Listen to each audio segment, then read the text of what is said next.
सत श्री अकाल।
पर बुलाना चाहूंगी और उन्हीं के साथ साथ MS रंधावा जी को भी मैं स्टेज पर बुलाना चाहूंगी।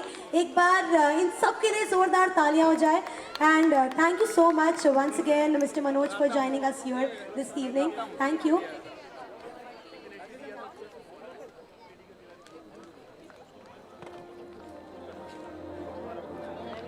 एक बार जोरदार तालियां हो जाए। Come on everyone.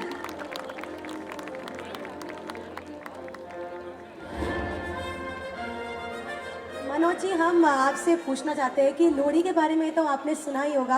आपने यहाँ आने से पहले कभी लोहड़ी मनाई है? वैसे तो सभी जानते हैं कि जब पहली बार शादी के बाद जो लोहड़ी होती है वो सब धूमधाम से मनाते हैं। तो वैसा ही कोई फंक्शन कभी आपने अटेंड किया? और लोहड़ी के बारे में आपको क्या कहना चाहते हो?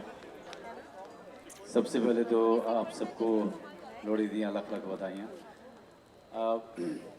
देखिए, मैं जब गांव से 17 साल की उम्र में निकला था दिल्ली के लिए, तो मुझे नहीं पता था कि मैं एक अलग ज़मीन पे और एक अलग संस्कृति में जा रहा हूँ। तो सबसे पहले मेरी पहचान पंजाबियत से हुई थी और पंजाबी लोगों से हुई थी, उस दौरान में हुई थी। और जिस जगह पे मैं रहता था वहाँ बहुत ज़्यादा पंजाबी लोग रहते थे। और जो ठीक नीचे मेरे जो परिवार रहता था, एक बहुत ही जवान जोड़ा रहता था जिनकी छोटा सा एक बच्चा था, और वो हमारे सिख फैमिली थी।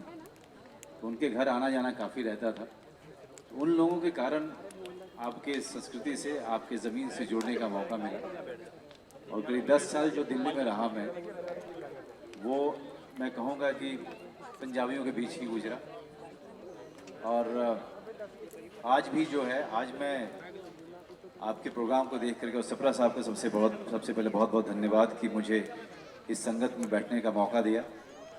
इस आप लोगों के संस्कृति के बीच में, आप लोगों के बीच में, अपने परिवार के बीच में एक जगह दी, इसके लिए आपका बहुत बहुत धन्यवाद। इतनी इज्जत अफजाई की, thank you very much for this. Lohri हो चाहे वैसाखी हो, वो मेरे ग्रोइंग अप ईयर्स का एक बहुत बड़ा हिस्सा रहा है। तो और दूसरी बात मैं कहना चाहता हूँ कि जो लोग अपनी ज़मीन से जुड़े रहते हैं वो ही देश के हो सकते हैं, वही इंसानियत के हो सकते हैं। जिन्होंने ज़मीन को छोड़ दिया जो ज़मीन को भूल गए अपने परिवार को भूल जाते हैं, अपने लोगों को भूल जाते हैं, फिर वो देश के भी नहीं हो सकते। तो आप लोगों में एक अच्छी बात है और जो कि हमने अपने संस्कार में सीखा है, अपने समाज से सीखा है कि कभी अपने पिंड, अपने गांव, अपने लोगों को नहीं भूलना चाहिए। और बहुत अच्छा लग रहा है कि आप लोग अपनी ज़मीन को और अपनी संस्कृति को मुंबई में भी बनाए हुए हैं। भगवान आपको बहुत सारे सदस्य और भी आएँ, जुड़ें, ताकि पता चले कि मुंबई एक सही मामले में कॉस्मोपॉलिटन सिटी है। यहाँ पे अलग अलग जगह के लोग अलग अलग संस्कृति के साथ रहते हैं और बहुत प्रेम भाव से रहते हैं। Thank you so much sir. एक बार इनके लिए जोरदार तालियां हो जाए। ये बात आपने बहुत सही की कि अगर हमें पता ही नहीं होगा कि हम कहाँ से आए हैं तो हम ये कैसे जान सकते हैं कि हम कहाँ कहाँ जाएंगे। So very nice thought, thank you so much. अब मैं रिक्वेस्ट करूँगी कि आप प्लीज़ स्टेज पर रहें और इन्हीं के साथ साथ मैं रिक्वेस्ट करूँगी मिस्टर मोहन सिंह जी, जैसा कि मैं मंच पे भी बोल रहा था कि लोहड़ी की जो मेरी पूरी यादें हैं वो ज़्यादातर मेरे 17 साल की उम्र से जो जुड़ी हैं दिल्ली में रहते हुए, और वो भी एक सिख परिवार के अगल बगल रहते हुए। तो यहाँ पे आना मुझे कभी ऐसा नहीं लगा कि मैं किसी दूसरी जगह जा रहा हूँ, क्योंकि हमेशा से ये मेरे ग्रोइंग अप ईयर्स का एक हिस्सा रहा है। लोहड़ी हो चाहे वैशाखी हो, ये पूरी पंजाबी कल्चर जो है वो आज तक हमारे साथ जुड़ी हुई है। और आज भी जो है हमारे कई सारे दोस्त सिख हैं या पंजाबी हैं या मेरा जो अपना डिज़ाइनर है वो सरदार आदमी है। तो हमारे आसपास जो है ये कल्चर रहा है और मैंने सीखने की बड़ी कोशिश की, लेकिन समझ में पूरी आती है पंजाबी मुझे, पूरी समझ में आती है। सीख जाऊंगा अगर एक पंजाबी फिल्म करूंगा तो। लोहड़ी फेस्टिवल की बात करें तो लोहड़ी फेस्टिवल में सारे टीनेजर्स जो रहते हैं उन्हें फ्रीडम मिलता है अपने प्यार का इजहार करने का। तो आपने कभी ऐसा कुछ किया है, मतलब किसी पे क्रश हो और लोहड़ी पे ही मौका मिला हो सबके साथ? नहीं, लोहड़ी एक त्यौहार है, उसमें लोग मिलते जुलते हैं, बुजुर्ग भी आपस में मिलते जुलते हैं और नौजवान भी आपस में मिलते जुलते हैं। तो मिलने जुलने का एक त्यौहार है, लोग आपस में मिलते हैं, एक दूसरे से प्यार बांटते हैं, एक दूसरे के साथ में अपना रिश्ता बढ़ाते हैं। तो कोई भी त्यौहार समाज को पास लाने का काम करता है और लोहड़ी भी उसी तरीके से है।